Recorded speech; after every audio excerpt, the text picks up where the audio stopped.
7 men are state-sponsored terrorists. Today they will commit an act of murder that will start a war. This is the Black Hand Gang. Gavrilo Princip is their leader, a trained assassin. Jelko Kabrinovic is a suicide bomber. Danilo Ilic is the fixer for the gang. Trifko Grabez provides the muscle. Mehmed Batik is a veteran of previous attacks. Popovic and Kabrilovic are schoolboys along for the ride. This is their target, Archduke Franz Ferdinand, heir to the throne of the Austro-Hungarian Empire. Archduke Franz Ferdinand has spent the morning inspecting troops on maneuvers outside the city, and is now about to set off on a tour of Sarajevo. Although he has been advised he could receive a hostile reception, the Archduke is determined to project a friendly image towards his subjects. He insists on driving through the town in an open-topped car. In the same spirit, Franz Ferdinand has decided against deploying the army onto the streets. Instead, just 120 policemen are on duty.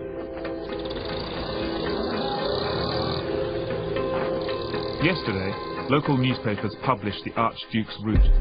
Now the assassins take up their positions along the Apple Quay, the main street which runs alongside the river Milchka. First in line is Mehmed Batik. 2 years ago he tried and failed to assassinate the governor of Sarajevo. Today Governor Potorek is travelling in the same car as the Archduke.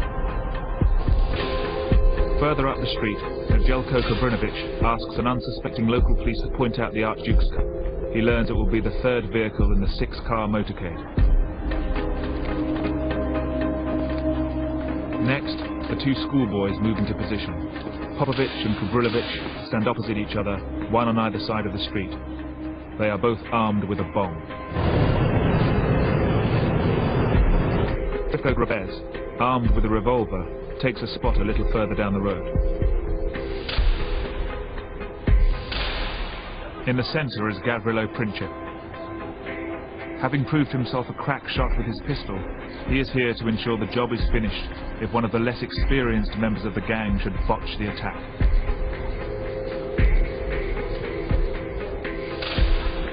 Although he supplied weapons, Danilo Ilic is unwilling to actually commit murder.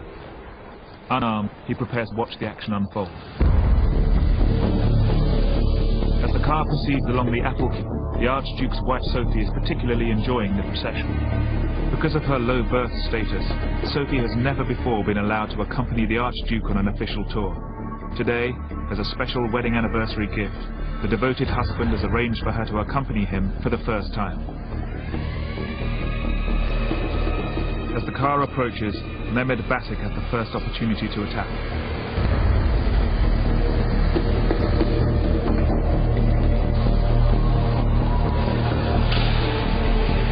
The car passes directly in front of him, but Mehmed Batik does not act.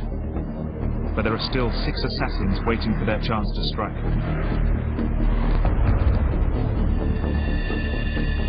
Next on the route is Kabrinovic. Like Princip, he is dying of tuberculosis.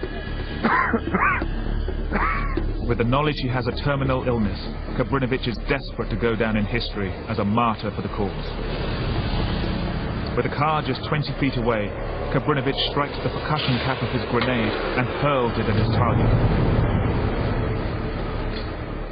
At the last moment, the Archduke sees the bomb coming and raises his arm to protect his beloved wife. The driver accelerates and the grenade bounces off the back of the car. Kabrinovic had forgotten the bomb had a 10-second delay. Without waiting to see if his attempt was successful, Kabrinovic sticks to the plan. After swallowing his cyanide, he jumped into the river Milchka to ensure that he dies. When the bomb explodes, the car is clear of the blast and the Archduke escapes unharmed. The remaining assassins are too stunned to react when the car drives straight past them. 12 bystanders are injured in the explosion, including Erich von Maritzi, part of the Archduke's retinue travelling in the car behind. Despite his suicide bid, Kabrinovic was captured. The cyanide he had taken was very old and only made him vomit. Although he jumped into the river to be sure that he died, it was only 4 inches deep. As he is taken away for interrogation, he says, I am Sarajevo. but the plan had failed. Gavrilo Princip has just eaten a sandwich and is now standing outside Schiller's Delicatessen on the corner of Franz Joseph Street.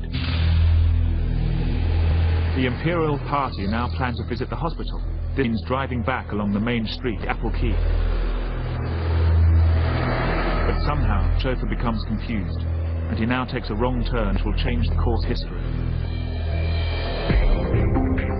Gavrilo Princip just happens to be standing outside Schiller's Delicatessen when suddenly the Archduke's car turns into Franz Joseph Street. Completely by chance, fate has brought the assassin and his target within 10 feet of each other.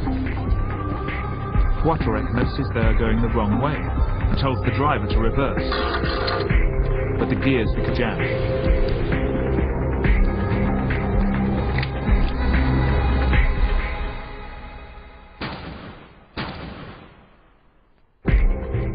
Although 2 shots have been fired, it seems as if no one is hurt, and Count Harrach notices the Archduke is bleeding. As I pulled my handkerchief to wipe away the blood, Her Highness cried out, "For God's sake, what happened to you?" Then she sank down.